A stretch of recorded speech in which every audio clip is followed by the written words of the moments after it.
ነቢያችን ሰለላሁ ዐለይሂ ወሰለም كما في الصحيحين من حديث أبي هريرة أنه صلى الله عليه وآله وسلم قال ሚገርም አንድ ዜና ይናገራሉ። እሳቸው ነብይ ከመደረጋቸው በፊት የተከሰተን አንድ ክስተት ነው። ታሪኩ ይማርካል። አላህ እንዴት እንደሚቀሰቅሰንም የሚገልጽ ነው። كان رجل يسرف على نفسه አንድ ግለሰብ ነበር በነፍሱ ላይ ደንበር ያለፈ ወንጀል የተባለን ያዳረሰ በጣም ወንጀልን የሰራ ሰው ነበር።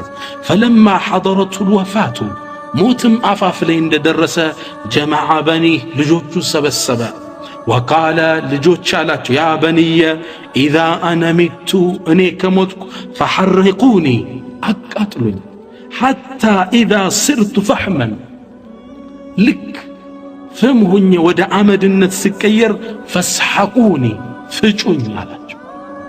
ሱብሃንአላህ አመድ አድርጉኝ ድቅቅ አርጉኝ። فإذا كان يوم ريح عاصف ከባድ አውሎ ንፋስ ያለበት ቀን ሲሆን فذروني በትሩኝ فذروني اسفي في البر ፈሉን መሬት ላይ በትኑኝ ንፋስ በጣም ኃያል በሆነበት ቀን ላይ ونسفي في البحر ከፈሎይን ደግሞ ወንዝ ውስጥ በትኑኝ ብትንትን ብሎ እንዲጠፋ ነው እሱ የፈለገ። ለምን ይሄን እንዳለም ተመልከቱ። فلئن قدر علي ربي የኔ ጌታ እኮ አላህ እኔን ሰብስቦ ከቀሰቀሰኝ ليعذبني عذابا ما عذبه احدا من العالمين በዓለማት ማንንም ያልቀጣውን ቅጣት ነው የሚቀጣኝ። ወንጀሌ ብዙ ነው። ጌታዬ እንዳያገኘኝ በትኑኝ ግማሹን ወንዝ ውስጥ ከፈለውን ሜዳ ላይ። ሱብሃንአላህ ወሲየቱን ገሪባ ሚገርም አደራ ነው አይደል? ታዲያ ልጆቹን ቃል አስገባቸው። ልጆቹም ያባታቸውን ቃል ተቀበሉ። ሲሞት አቃጠሉት፣ ፈጩትም። አመድ ሲሆን በጣም ንፋስ ያለበትን ቀን ጠብቀው ግማሹን መሬት ላይ በተኑት። ተበተነ አመድ ሆነ።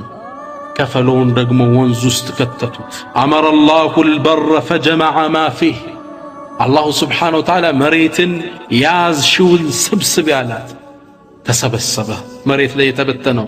ወአመረ الله البحر فجمع ما فيه ወንዝንም አንተ ላይ የተበተነውን ሰብስብ ተባለ፣ ሰበሰበው። ثم قال قم هنا لو الله ይሰው ሆኖ አላህ ፊት ቆመ ይላሉ ነቢያችን ሰለላሁ ዐለይሂ ወሰለም።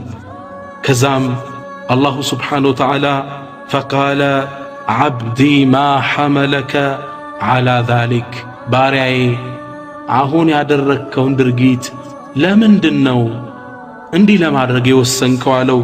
قال من خشيتك يا رب ጌታዬ ፈርቼ ነው በወንጀል አመስኩ እንዲህ አድርጌ ራሴን ላጥፋ ብዬ ነው አለ። ነቢያችን ታዲያ ሲጨርሱ ምን አሉ? فغفر له ወንጀልህም ምሬሃለሁ አለው አላህ ሱብሓነሁ ወተዓላ በመፍራቱ።